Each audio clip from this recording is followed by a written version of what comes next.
ఖమ్మం జిల్లా నేలకొండపల్లి మండల కేంద్రంలోని సత్యసాయి జిల్లా సుందర రామదాసు మందిరంలో 99వ భజన కార్యక్రమం నిర్వహించారు.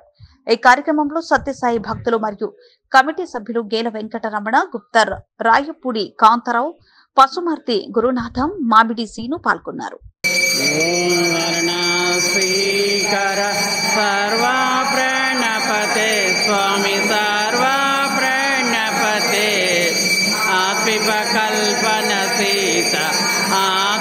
कल्पन सीता आपद्बांधवा